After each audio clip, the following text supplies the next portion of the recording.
Good morning, everybody. Welcome to the DCM webinar, the first 120 days of the New Aged Care Act.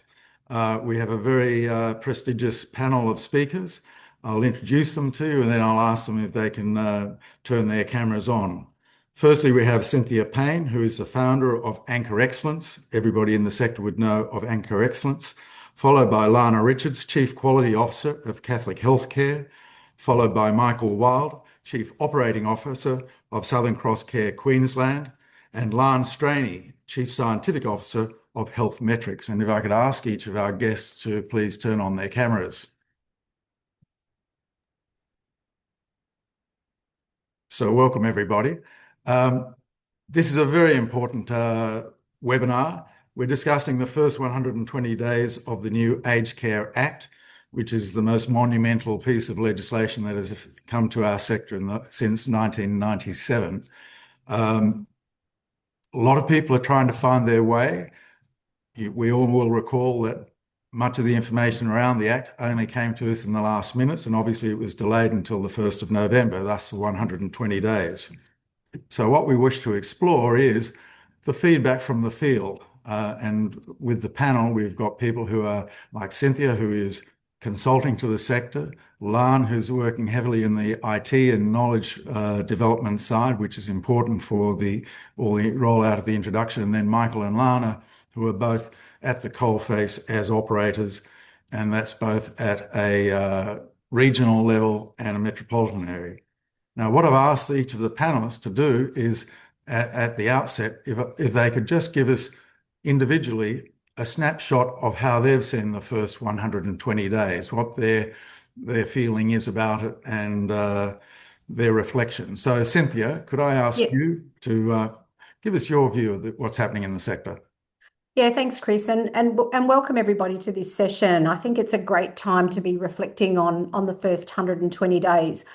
Chris, I've kind of framed mine up around the governing and the emerging pressure on boards, looking at the workforce and starting to really unpack, what's actually beyond the obvious that we're going to need to navigate. And then as Lan will want to really unpack systems and data and decision making. And I'm actually very positive at this early stage, but it's not to say that it doesn't come with its pressures. So the first thing I'd call out is I think the boards are definitely feeling it, Chris, in terms of when we all got deemed into our registered provider status back on the 1st of November last year. I think there was an initial view, the dates seemed a bit further out, and now we're starting to see providers actually getting their invitations to renew. And I think that's an interesting conversation to unpack because there are some nuances associated with that. And of course, as you know, Chris, the governing body has to have a meeting as part of that two-step process. So I think that dynamic is really changing how the boards are connecting with their executives and what they're trying to understand that they're going to have to kind of be held to account to in that broad sense. Risk appetite, I'm going to call out, is probably reducing right now. So I think there's an opportunity for us to talk about how risk appetite for boards is actually changing the dynamic and the pressure that that's creating for executives. So there's a bit of a stress and pressure, I think, that is starting to unfold. I've touched on registration renewal. This is definitely the hot topic for all registered providers. It doesn't matter if you're supported home or residential, and really trying to get that shared learning across the sector as people are starting to kind of activate in that space. And then sticking with that governance lens, I think the other one that's kind of a quiet one there is the whistleblower changes. And again, really keen to kind of unpack that. I think for some organisations, they're not really ready, and this is going to be really important to really support stuff.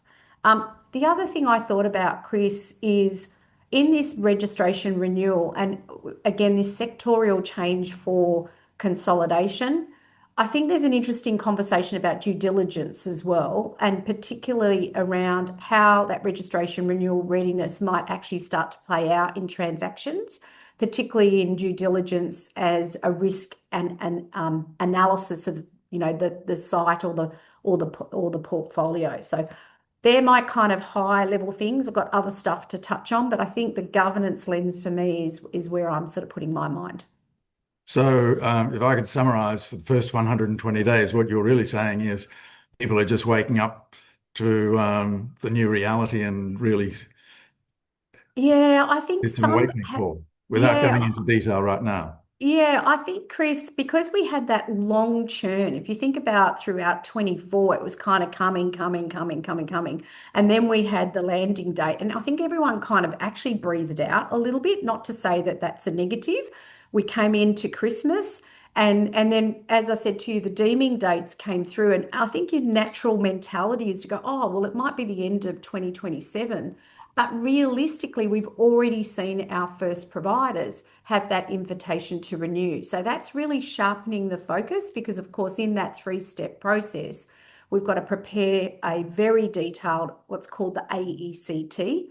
And then we've got to get ready for step two, which is the care delivery evidence collection tool. That's when we start to see the meetings with the boards. So I think this is really interesting because everyone's really keen to kind of get a bit of a below the hood, what's going on, what was it like, what's the pressures, what do you think you really need to do to work through that process? Because remember, the regulator's got to be in a good position to assess the provider to then make the registration decision well before the due date. So yeah, I think that's it. And I think now when you see that waking up, there's a natural reaction of downward pressure. So the pressure, Chris, I don't think is so much coming from the regulator, although we are seeing some providers in heightened supervision without any doubt. But the regulator's behaviour actually is really positive. So if I kind of go back to 2021, 2022, it was a very different dynamic. And of course, I would call out, Chris, that we don't want to have a false sense of security because the reality is you're going to have to prove yourself and you can't kick that can too far down the track. So maybe we might circle back over that as well. Sure. Thank you for that. Lana, what are your reactions? Thanks for having me. I think probably the best way we would summarize it is there's a bit of relief that it's finally here. I think to Cynthia's point, it had a very long runway there. So in part, the first reaction was relief. But secondly, and importantly, was an approach around its best efforts. So it's been best efforts by the regulator, best efforts, for the systems and processes, best efforts by providers to navigate, translate, and take just really practical actions to be as ready as possible. With that amount of change, particularly really fine point for support at home, whether it's the conversations with customers and every touch point between a care worker, a care manager, or the client, all the way through to the technology changes and the subtleties of those technology changes. It's just not possible to have all of that perfectly tied in a bow on that timeline. So it's just really important, even culturally, to not break people through the process. So I think it came with relief. And then it came with making sure that we were just focused on best efforts to get the job done, make sure that every intention to have it all done be in place. But as we know, there's still so many things that are still the devil's in the detail, and still some things are being fine-tuned. If we talk about, associated providers and still trying to provide some clearer definitions in that space, some inherent tensions around statement of rights and choice and decision making and some other things is that we're going to have to test and learn. And so there just needs to be a really pragmatic approach to saying what's actually possible. And at the end of the day, focused on good quality care and outcomes will still be the most important thing, is that people get what they need when they need it. In previous conversations between you and me, you've talked heavily about the cultural change that's required. I've got the feeling that was one of your major things in the first 120 days. Well, it is, and I think it's a welcome cultural change. So we absolutely all believe that older people deserve dignity and respect and quality of care. It's a real shift away, and in particular, Cynthia has talked about even the posturing of our regulator and the relationship that we have as providers and a regulator to provide good quality of care. Even that's a cultural shift in terms of not so much a gotcha moment, but in terms of we actually lift each other by holding each other accountable, and that's a really welcome approach and change in terms of a partnership to driving quality care and outcomes.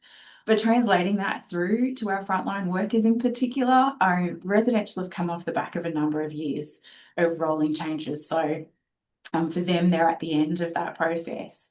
But even that shift in customer centricity around health, working to user pays, what does that mean? It's often our care workers that are the ones that are in those conversations. And how do we equip them? Their role is expanding around customer service, advice, navigation. What does my bill mean? What am I funded for? Why aren't you allowed to do that? So there's a real cultural shift in terms of the expectations of our workers. And making sure that there's that good quality experience happening as well. It's beyond a workforce shortage matter now. It's actually changing the fundamental context about what aged care is required and what role we play. Thank you very much for that. We will circle back, I think, on that. Michael, if I could ask you your first impressions. Thank you, Chris. Thanks for having me today. Much appreciated. Interestingly, Cynthia's introduction, I'm pleased to know Southern Cross Care is not the only organisation that's received their letter inviting them to register. So we're living this firsthand at the moment. We're going through our process of the first stage. So it certainly makes it very real on the ground when you realise, I think, the connection between the board, the governing body, as Cynthia described, and the actual service level with the frontline workforce. So really the visibility down from the board through to the frontline workforce and what evidence is captured and how services are delivered and how outcomes are met is going to be much more visible across the spectrum, if you like. So I think the change of of where the compliance responsibility is will be much more at that frontline service level. And I think the rights-based framework, we recognise that as being something that's significant in the new Act and in the standards. But really, I think most of us as providers have been moving toward that for quite some time anyway, through the demands on us from our customers that are increasing every day. So we've sort of evolved over that. We spent a lot of time training our people, supporting our people, growing our culture to be able to equip them to be ready for that change in mindset, which I think has been significant. But I think probably the three things for me in terms of the first 120 days, the complexity around the financial side is definitely something that's causing stress for consumers as well as internal systems for providers.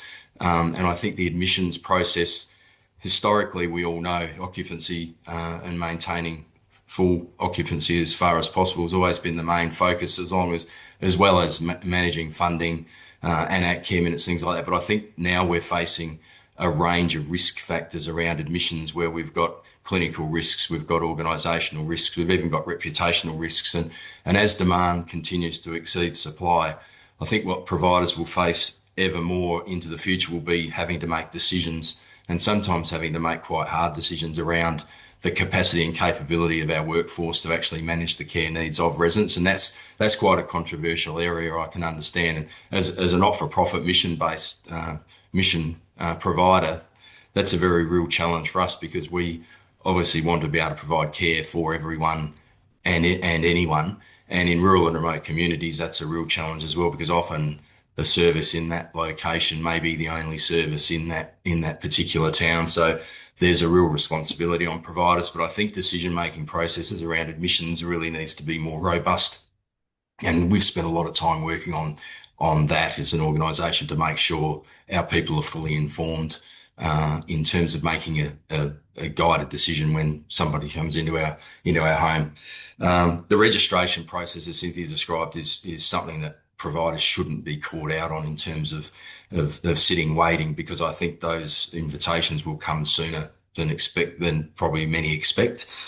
So I think preparation in advance of that and education to the governing body and the board is going to be really, really important around their obligations. I also think one of the challenges of the Rights-Based Act is it's very heavily weighted towards the resident, and that's absolutely appropriate. And I don't think anyone disagrees with that. And it's really, really important that the rights of the residents are upheld in full. But what I think that runs the risk of is that our people and our workforces also need to be strongly supported, and they need to be. We need to create a culture where they are supported. They feel open about reporting incidents. They feel open about providing feedback. They really feed back up the line what is going on down at the coalface. And I think it's really, really important that our people feel like they are well looked after, developed, supported, trained, etc. So that's something that we've spent a lot of time doing as well. And I think the third thing would be, and it would be remiss of me not to mention this, Lana already mentioned it, but support at home. Probably that's been the most complex, no doubt, I think, of the changes because of the amount of change that went on up to 1 November in preparation for the changes. And even then, 1 November wasn't the sort of the hardline sort of changeover date. And now we're still dealing with a whole myriad of sort of issues and uncertainty around CHSP. What's the future of that? What's the future of price caps? People out there in the community are quite confused around the pre-12 September 24 when they were assessed for a package post 12 September 24 and the grandfathering rules around those particular cohorts and the financial systems I think technology plays a big part in home care because efficiency of scheduling, visibility over what's going on right from end to end in terms of the services is going to be critical to maintain the margins necessary to be viable in that space. So we're spending a lot of time looking at our own processes internally, and some of our viability in the future will be governed by the behaviours of consumers as well, of course, with the means tested changes. But it's a very complex area, which I think we're all still coming to grips with. But I'd like to congratulate everyone on the call who's dealt with those changes, because to get service agreements out to everybody, to issue new pricing arrangements, to disclose everything that was required, to go through all the informed changes to clients has been a monumental effort from a number of people just to be in a position to continue services through that period. So, but I'm quite positive overall. I do think the regulator has a really positive view, and we find them supportive and consultative, and we have a good relationship, and we look forward to continuing that. So yeah, we're generally positive about the future, but many challenges still ahead of us. Thank you very much. And Lan, if I could just get your views, we could get your views. Of course. So thanks for having me. What I've found, I guess, in my conversations with providers is there's this idea that they're increasingly being judged on not just what they do, but what they can evidence they do.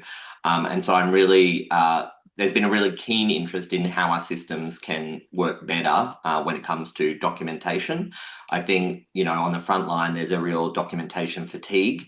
And so the question is rightly being asked, well, we're working hard for this data. How can we make that data and information work harder for us?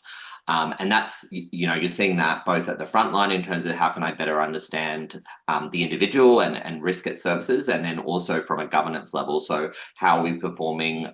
Where are we doing well? How are we meeting these requirements?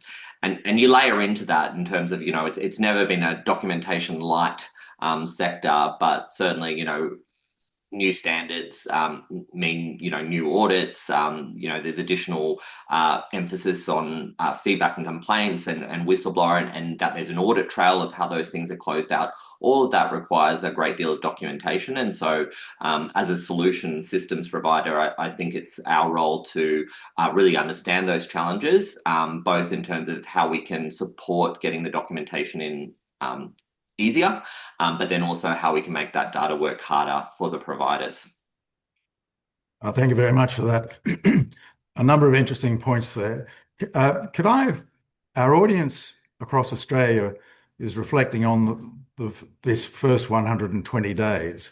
Can we dive a little bit deeper into one or two of those areas? All operators will be facing this culture challenge with both their own staff and having to move to a rights-based framework that's work with the clients, but also how they're responding themselves. Lana, I think both you and Michael mentioned, one has to look to our own staff as well. Can Michael and Lana, can you talk about how easy or difficult it's been to create the right culture? How have you gone about it? And what learnings can you pass on to people across Australia? Lana, do you want me to grab that one? I'm happy to go first. We've spent a significant amount of time, Chris, on a cultural development program called Known and Loved, which is really centered around being a listening organisation. So we've made a lot of effort to actually actively seek feedback from our clients and our residents, really to hear what they've got to say and really understand really what they need, what their desires are, what their preferences are. So we've spent a lot of time building that aptitude, if you like, or that culture of people having that desire and that aptitude to actually listen and really find out from people what they want. So meeting someone's individual needs has been something that they've been able to learn through those learnings on our cultural development. Also about sort of making today matter. So we've spent a lot of time helping people recognise that if they can make a decision today and improve someone's outcomes, even if it's just one little thing, it's something that they can put off tomorrow, they should do today. That's another thing that we encourage. But really, we've encouraged a safe, psychologically safe sort of environment where people are encouraged to come forward, because there is a lot of documentation, as Lan mentioned. There's a lot of compliance reporting required. There's incident reporting. There's significant risk around not reporting and not collecting documentation, and sometimes facing some uncomfortable truths. So we've really spent a lot of time having a safe culture where we've been able to support people, no recriminations. You come forward, you're safe to come forward. It's all about learning. It's all about improving. So continuous improvement around that space has been a really important, open and transparent process that we've adopted as well. But I think the cultural, having the right people as well in the right leadership roles is a really important thing, because leadership sets the tone down through the frontline workforce. So we've really spent a lot of time getting people aligned with our culture in those leadership positions, developing them, growing them, giving them opportunities, which has really assisted in transferring that cultural improvement, if you like, down into the workforces at the sites, which has been most important. But also having buy-in right across the board, from the board down through the executive and the senior leadership teams as well. So our cultural programs really become embedded in everything we do, our everyday language and our policies, processes. It's really about that, putting the customer first, but really treating each other with respect and knowing yourself firstly, and most importantly, knowing yourself, so you then know how to treat others as well. So the cultural side is a very, very important component. How far down the road do you feel you are as an organisation of achieving that cultural shift? I think we started out really in terms of what it meant to work together as a workforce. So it was really internal within the workforce. Now it's starting to look out externally to our customers and our clients and our residents. So we're on an ongoing learning journey. We're trying to embed it in our everyday care model and care practices, this whole cultural shift, if you like. So it's a significant all embedded process, but I think it's an ongoing journey, really. I don't think you're ever quite there, but we've sort of probably got through the first stage of where we think we've built the culture up to a level where our net promoter scores are very positive in terms of the feedback we receive from our customers. They tell us we listen. They tell us that we do deliver what they want. Generally speaking, we're not perfect. We're far from that, but we do our best at all times, and our people feel known and loved to be able to provide that care and support. So, but I think it is an ongoing sort of process that needs to continually be refreshed, but it fits very nicely in that sort of rights-based framework in terms of delivering that individualised and personalised care. Thank you very much for that. Lana, your journey and cultural build? Yeah, so it's similar to Michael's. So probably the best part of 18 months to 2 years ago, like many people started to turn ourselves to a model of care and say, well, what actually do we need to evolve and change as we move beyond just being person-centered to really being relationship-centered and personalised in all aspects, so that all of the people in our care feel seen, known and heard. And so we've done a lot of work in that space, similar to Michael, about understanding values, understanding how we show up. What are our care systems and processes? How do you actually know what's important and what matters to a person? Do we even ask what matters to a person, or are we busy focused on the assessment tools and the 28-day process in the admissions process, because that's how we've always done things, because we need to make sure we tick the boxes? So we've been going through a process of liberating a lot of those particular processes and really challenging to say, what do we really need? In an effort that we've dubbed returning time to care. So we know our frontline teams in particular are saying, we showed up, we come to work, we love these jobs because we love actually the work that we do, but the work is becoming more and more bureaucratic and administrative and tech. So we sat down and listened to them and started to pull apart different things that we could make a difference to. The other thing was giving permission. So one of the things is that we talk about trust and transparency between providers and our customers, or providers and residents.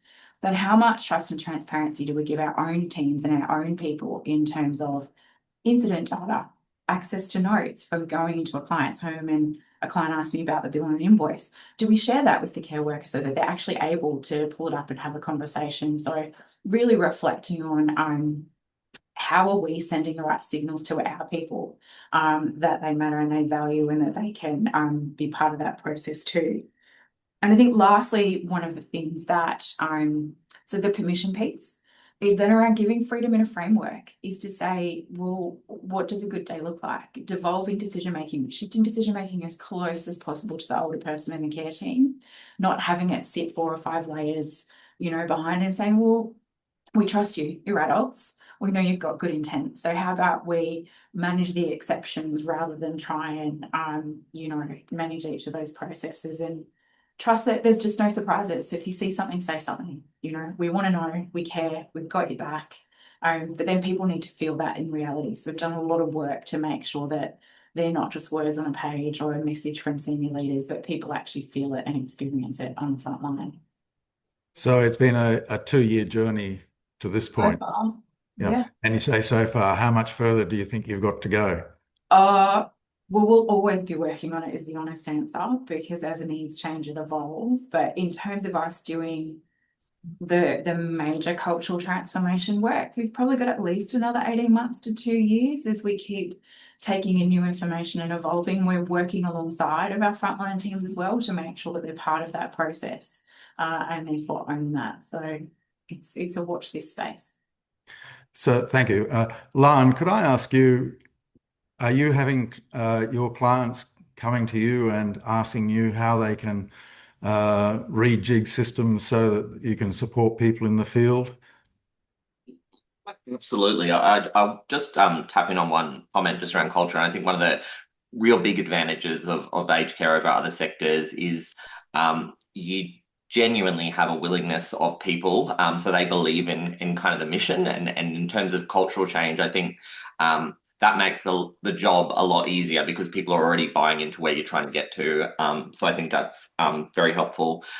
Certainly there's, how can we make systems work better for them? How can we change things so data flows through more intuitively and matches kind of workflow activities? We're certainly doing those things. Lana referred to, giving time back to care. Given my background, I refer to it as parsimony of data collection, but essentially, are we just collecting things for the sake of it, or do we have evidence that this can actually drive benefit and change? And I think I'm starting to have those conversations. Like, are we collecting this, or is there evidence that shows that by understanding these things, it will lead to better outcomes? And so this rationalization of data and sort of having a dialogue where we can potentially go to the regulator and say, hey, how's this information being used? Is there any evidence that it leads to better outcomes or not? Or are we just adding to this ever expanding list of documentation? Thank you for that. Cynthia, you have clients all across the country, large and small. What are you seeing in terms of achieving this important culture shift? Have all clients been working on it for 2 years, or No. are they late starters? And what have you seen, and what is your advice if they're behind the 8 ball? I think what Michael and Lana talked about is really your ideal circumstance. And I don't have any doubt that our leaders have been working in various ways. And if you think about this, where it becomes a bit tricky is if we've got turnover that has actually happened at the provider level. So I'm hoping that for Michael and Lana, they've actually had stability, because obviously embedding behavioural change, as Michael said, comes through leadership. So not only are we doing cultural change by way of training, capability, awareness, actually our supervision systems become really important. Now, Lan will come back to this point about the quality of data. For me, the criticality is actually how quality and compliance needs to change as well. So not only do we bring focus to the governing level, how the executives perform, and I'm going to call this out specifically, Chris, for bigger organisations, what's going on in the middle. And what I mean by the middle, I'm talking about the regional structures and how quality and compliance is genuinely supporting what we call first line and second line defence. I think this is a really important piece to unpack, because when we had a lot of visits from the Commission, by default, we were having the Commission acting as a third line party, if we can use that in risk management language. Now, the only reason today you will be having visits outside of your registration renewal will be because there's either a sector surveillance that's identified. So winter preparedness, for example, comes up as a theme. But there might also be issues in the sector performance report where the Commission might say, hey, we want to kind of do some sampling and check where things are at. Now, in the regulatory diamond, which everyone's kind of become familiar with, we want to be in the green zone. But if we're starting to come down into the bottom, we are having monitoring visits. We are, and that's because risk is identified by the regulator, and the regulator is wanting to satisfy themselves that the provider is genuinely continuously improving, and it's got a systemic approach to its change management. And I think this is a really important concept because Lan, back in the day, quality was about doing audits, and I'm not saying your organisation, not by a long shot, but if I talk generally about doing audits, throw the results from the quality team to the operations team, like the baby's been thrown in the bathwater, and then it's like, go fix it. Whereas actually part of this for me, the key for success is the changes in leadership behaviour that actually are going to make the greatest difference. So you've heard both Alana and Michael really epitomise what is collaborative, values-based leadership. Absolutely fully support that, but it's the devil's in the detail. So how our quality and compliance professionals at a second line defence are genuinely partnering with the business units to pick up the subtle surveillance where there are gaps. And Lan, again, you'll agree with me, good data, great. Rubbish in, rubbish out. So if we're using our care management systems or our data systems and we're not actually picking up the connection to the lived experience, i.e. substandard care, not rights-based, not trauma-aware, healing-informed, we're negotiating without the older person. We're still in the old mindset that the daughter is the biggest voice. I can say that because I'm the eldest daughter of my family, but we all know the challenge of the eldest daughter. And so the reality is that that dynamic changes a lot for the workforce, because we actually need to be now acting as a stronger advocate to say, actually, we're going to actually talk to mum or dad and we're going to bring them into the conversation and we're going to get their consent. You don't just get to decide what's actually going on. This is the subtlety, right? That's below the waterline. So for me, the key here is how our quality and compliance and our frontline managers' behaviour changes. And I'm sure Michael and Lana have got other comments on that. Data is so key, but if we aren't even looking at the systems to go, is it quality? So like care and service plans, or whether or not we're even picking up on risk. And Chris, this is a bit technical. High impact, high prevalent risk, which anybody who's heard me talk about, is the main reason why you end up on the wrong side of the regulator, because there's harm happening. And it's very complex, right? It's not as easy as just doing an audit. You've got to look at the individual, all the complexity, their diagnoses, what's going on, what are the risks for them, what is it that they want as their dignity of risk. And that in itself is a big conversation, because you can't sign on to neglect. So the provider has got to actually have a more sophisticated approach to navigate these issues. We don't just ask people to sign paperwork and go, it's okay, you can kill me. Like, that's just not acceptable, right? So there's a whole lot of complexity in there, and our frontline workers are going to have to be much more able to navigate these really nuanced relationships, particularly when it comes to families. And this is the tricky bit, right? Because that's where, right down at the very coalface, is where it gets messy, and it can get messy very quickly if we don't have those foundations right. So I'm sure the others will have other comments on that. for the audience across the country, we're talking about the first 120 days. And at the very beginning, you said the importance of boards, and you Yeah, were seeing a decline in risk appetite. So yeah, what you're saying really is there is having to look after all levels of activity within the organization, and boards and so on are beginning to say, can we do this? My understanding is that you're beginning to see this at across the country. Well, I think there's two elements in there, Chris. It's one thing for the board to actually understand their governing accountabilities, which, it sounds obvious when we say it. For those of us who are on boards, we get it. But when things are starting to go wrong, this is when we start to see behaviors that aren't really that constructive. And if we're not careful, the pressure that is there doesn't actually solve the problem. So the quality of the board actually asking the right questions, engaging with the executives, talking about risk appetite, and really understanding what controls, what do we think that needs to be, so that the management team, because the management team are delegated the controls, are putting in place those mechanisms, and the board is across those. They're not actually doing it for the organisation. Now, in this change of our governing structure, so if we go back to 2023, when we saw the rise of majority independent non-executive directors, nominated clinical director, establishing your quality care advisory body, inviting people to establish a consumer advisory body. All that was about was putting in place the right mechanisms, including clinical governance, to support the boards to filter their oversight, using their risk appetite and their strategy to really dictate what's going on. Now, you will have a lot of CEOs that would say to you, man, one of my biggest challenges is my boards actually don't know how to govern. Let's just call that out.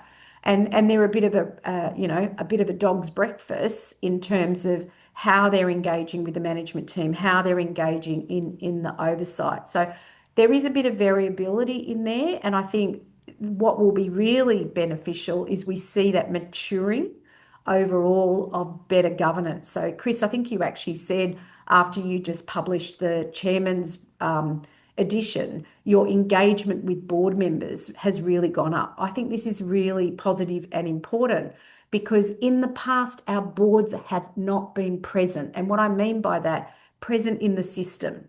They're kind of there above in the background. We've got some board members that are thought leaders in the sector, but many are just not there. And of course, now they're going to have to step up. They're going to have to be really clear about what their role is and how they actually demonstrate that they are governing this complex registered provider without actually trying to do and stick their nose into everything and cause chaos at an operations level.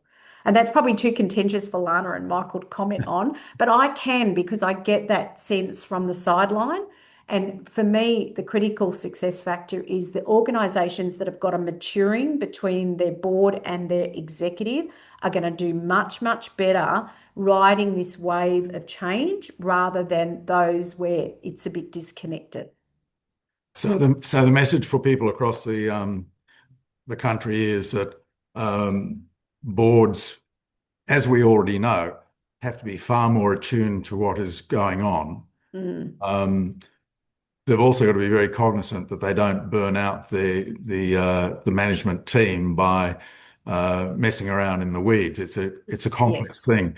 We've only got 20 minutes left. I want to come back to two things if I can. Again, with the emphasis being to explain to people across the country the major issues, and that both Michael and Lana mentioned the complexity of doing business. And Michael was talking about the complexity around the finance, both at a residential aged care level and also at support at home.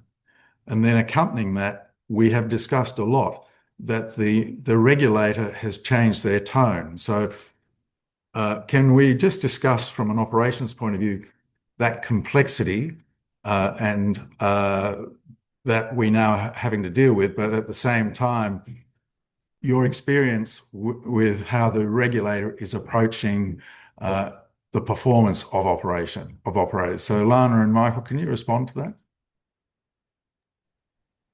I'll kick off if you like, Lana. Yeah, the financial complexity, I think there's two sides to it, I think, in terms of the consumer. The consumer's financial literacy is one real challenge. And I think as the system gets more complex, providers are having to do more heavy lifting around the navigation process up front prior to admission. So I think the relationship building and engagement piece as much as possible prior to admission and understanding with the family, the resident, that it's actually a partnership or it's a two-way relationship is really, really important to open up those lines of communication. So it comes sort of back to that admission process as well. But I think the financial complexity that people are now dealing with and providers are dealing with has necessitated an upskilling in people that are in the administration areas, that are in the customer facing roles in homes. And not all homes have equal resource capability or accessibility. It does get really tricky when administration officers are expected to do more and more and more. So we've put support around those functions to ensure that they have the adequate tools and support to be able to guide people along that journey. But I think there's so many examples of the changes to the means testing that's created a lot of uncertainty and confusion out there in the sector. So one of the things I think we suffer from as a sector is we're operating in quite a fragmented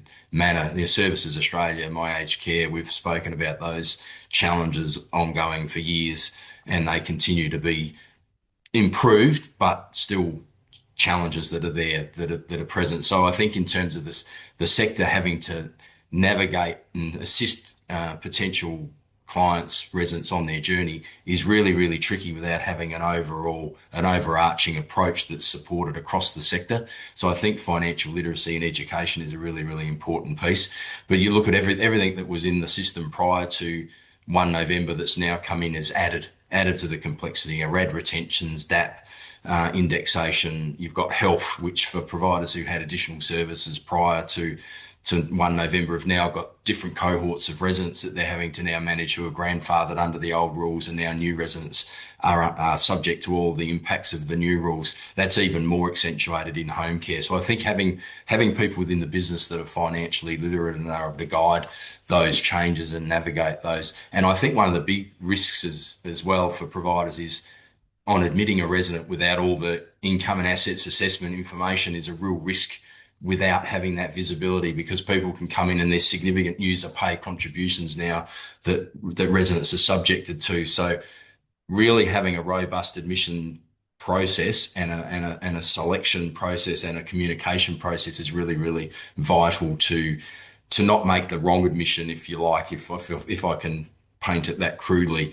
Or maybe there's other strategies like respite whilst financial information is being gathered prior to permanent admission. So we're looking at alternate strategies like that to protect the business, but also give people time to make decisions, because quite often they're rushed coming in. It's a decision that's made under pressure. We all know that quite often. So supporting and guiding along that journey is something that we continue to try and improve, but it is an ongoing challenge.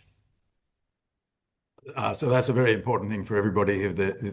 They're most probably experiencing it now, but they really do have to concentrate on identifying staff who do have that financial literacy and the ability to be able to communicate it. Yes, and I also think the tools that Lan would talk about, things like waitlist, electronic waitlist management tools, the ability to do a clinical assessment prior to admission, having the access to the tools that are able to provide the real-time data that's necessary to make some of these decisions too, I think is really, really important. If people are battling with manual systems, it just becomes a really, really difficult process to manage, and just it takes time away from people, which would be spent better elsewhere in terms of supporting residents and families. So that's something as well that requires ongoing investment. So Lana, I'm assuming you've got a similar story. So if you could confirm that, but also your experience or your thoughts on the regulator. So I concur with everything that Michael said on the RAC side. I might just add some support at home ones though, because it is in particular extremely complex, and you've actually got 3 cohorts of people, potentially 4 if we start to turn our eyes to CHSP as well. So you've got those pre-September 12 being grandfathered across, and now they're facing challenges, particularly for those that had their unspent funds rainy day piece sitting there. Then you've got the from 12 September to 1 November, and they're sort of half in, half out, and how do you know who they are in the system and what's changing? And then you've got everyone that's come through post 1 November. So if I just think of even our billing and claiming systems, for example, how do you differentiate between those three cohorts in terms of what are your fees, what are your charges, do you have your means test? We don't often know, so there's a lag, as we all know in the system. This isn't a new issue, but it's become really pointed in terms of what are you approved for, what's your co-contribution, and often it comes back and it's different. So you're then in a debt recovery conversation at times, which is a very different space in terms of being a care and a support provider. And so some of that complexity, I don't necessarily, with like customers and providers are in some ways on the same page with that, because it's a little bit of a mystery to both of us, because of course we don't set those processes or release that information in MAC, and often the approvals aren't there, or there's codes that we don't understand because that information sort of hasn't come through. So we're all trying to figure that out as we go. I think it's a point in time, and I'm sure as we get familiar, but it's also that sales and product training now for our teams is to say, do you understand the funding structure? Do you understand the invoicing? And we've got set pricing coming in and a whole range of things. So that's going to become more and more complex in the short term to adjust and understand what that looks like as well. In terms of regulator, so on that front, so we've had a prudential audit already. We've got a care minutes notification. We've got our registration up and signed and paid for. And we've had lots of engagement directly with the regulator through the changeover. So system access issues and some of those things. What we've found, and I'll go back to my earlier comment, is around that best efforts approach, is that there's an appreciation and understanding on both sides that it's not perfect and there's still lots of work to do, and that we continue to work that through. And so I'm really positive and hopeful that we'll continue down that pathway.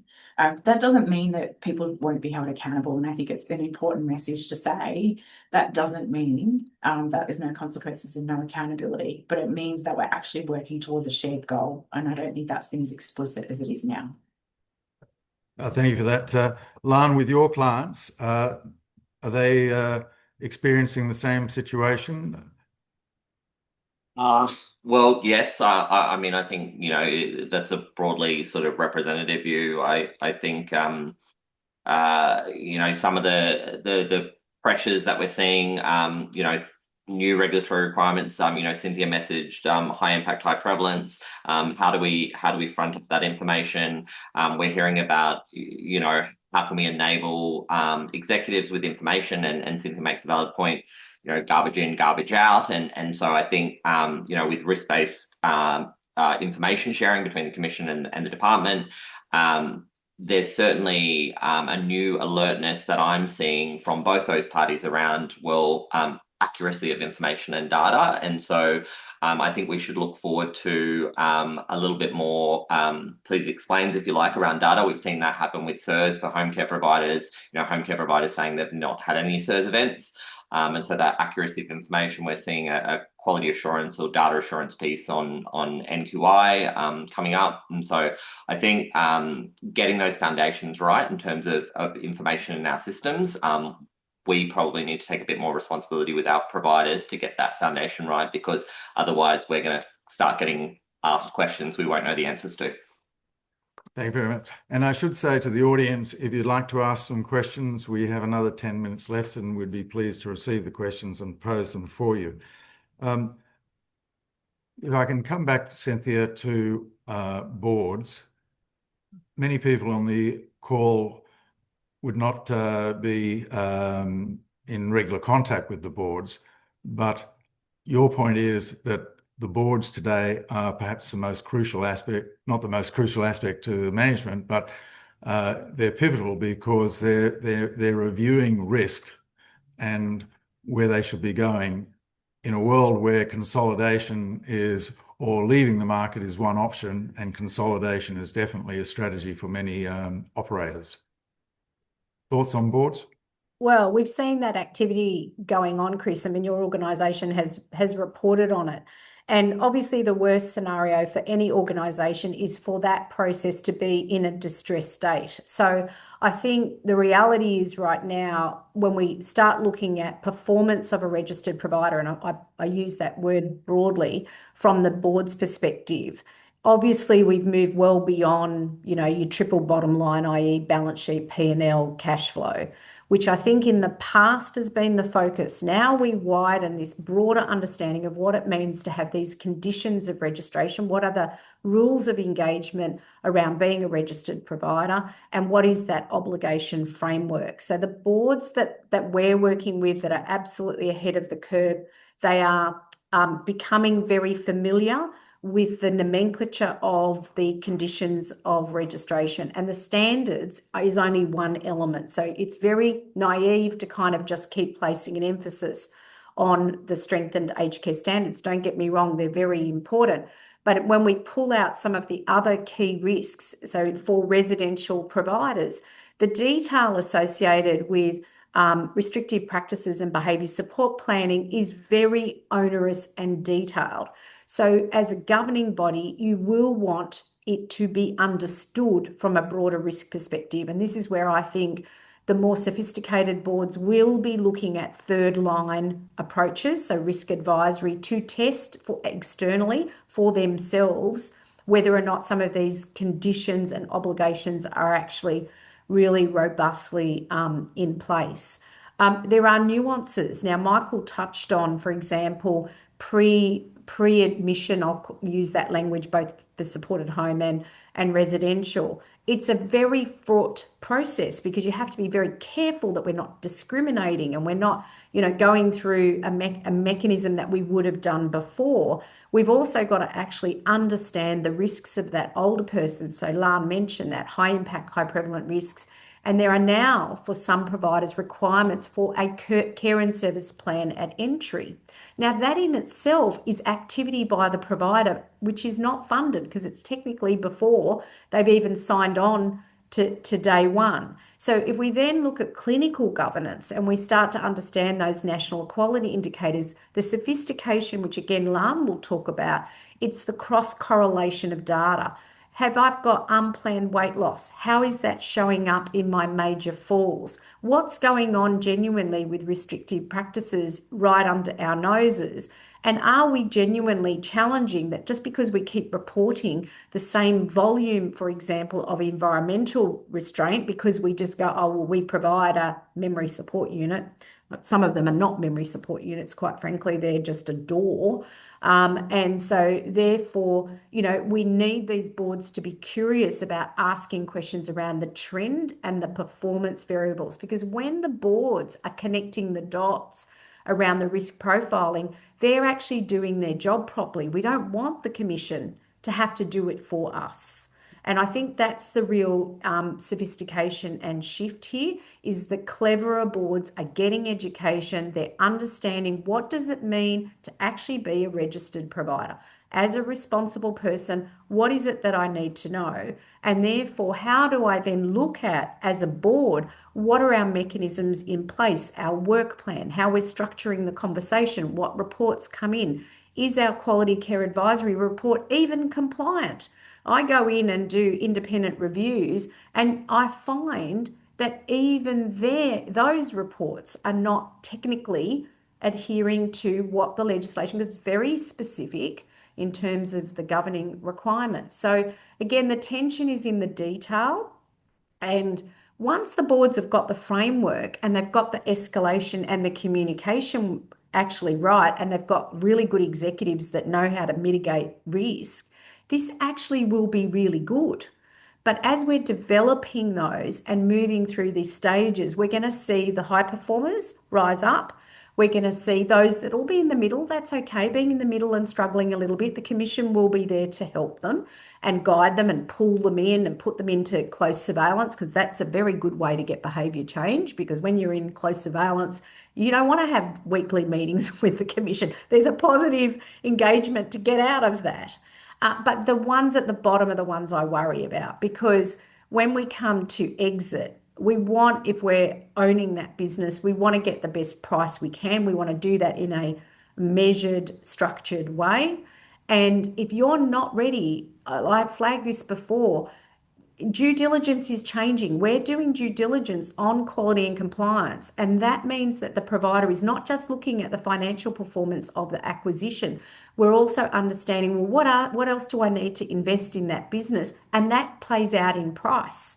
Because at the end of the day, if you're not actually with the good foundations and you're high risk, that's going to play out as well in your ability to actually exit and find a company that's willing to actually either buy you or merge with you, or dare I say, take over. You mentioned many times their data. In our phone call earlier this week, Lana made the comment that data is actually the wicked problem. We collect so much data, we don't necessarily know how to read it, or we don't have the time to do it or utilize it. If I can ask you, Lan, how do you guide your clients? How do you design the systems, and then how do you guide your clients on the data that they should be looking at and using? Yeah, I mean, it's a pretty important part of what I do in terms of how we communicate information back to people and give people as many visual cues as possible as to where there might be gaps or opportunities for improvement. I think that next layer of thinking about how these pieces interact probably isn't being done very well, I will say, at this point. And I think, that's probably the next layer of where we want to get to. But I've certainly, over the last couple of years, seen a lot more engagement from either boards or the quality clinical governance subcommittees of boards, with a real keen interest in understanding what their data is telling them, what sort of journey they're on. And I'm having a lot of frank discussions, I think 4 or 5 different organizations in the past 2 weeks, with those types of committees to help them understand what their areas of strength are, and what the data is showing. And that's turning up sometimes as a little bit of surprise. But for many, it's like, okay, no, that's good. That resonates with how we understand our business doing as well, which is good. It goes to, again, somebody mentioned very early that some organizations are still relying on paper, which is difficult to understand. But obviously, it's a matter of having systems such as yours in place.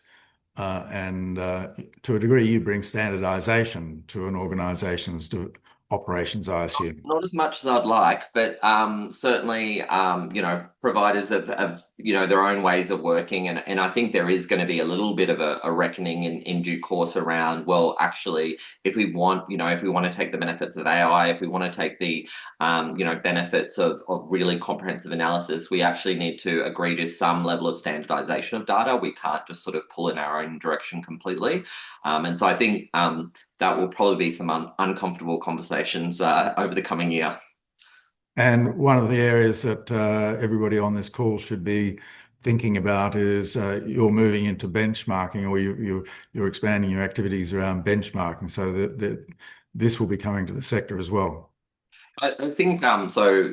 I work across both MOA and Health Metrics, and Health Metrics obviously is that care management system, and some of those principles, I guess, of data analysis and benchmarking, we're looking to move into the care management system product. So how can we use that data to forward insights rather than just information? And so some of those principles from MOA we're looking to embed in the case product. Thank you very much. So we're actually coming down to the end of our 1 hour, and we must finish on the hour. So if I can summarize, across the country, each of the presenters has talked about the importance of a change in culture, and every business consultant will explain that the hardest thing to change is culture. And that should be at the forefront of everybody's mind at this point in time in all organizations. That if you haven't been treating culture as the primary thing to be looking at, that should be number 1. Is that a fair statement across the board? I think there are nodding heads. Yes. Yeah. Yes. And Yes, absolutely. the second thing is that people have been expecting but it has turned out to be even more complex to be managing the businesses day to day because of that front end new world of finances for the customer, finances for people who staff that don't normally have to be concerned about finances, and having the conversations, and that therefore leads to the uncertainty of the actual operations of the business, because you need to have certainty of your cash before you can make decisions. So the complex nature of the financial activities is one of the major learnings of the last 120 days. And the third, which I was surprised when we had our initial discussion, is the regulator is demonstrating that they are prepared to work positively with the sector as long as they can see that people are actually taking actions, positive actions. So that seems to be a very good piece of news to end our discussion today. So we're up to 11:30. Can I just say thank you to our panelists? Thank you, Cynthia. Thank you, Lan. Thank you, Lana. And thank you, Michael. I hope this has been a worthwhile 60 minutes for those people across the country, and I thank you all for participating. Thank you very much.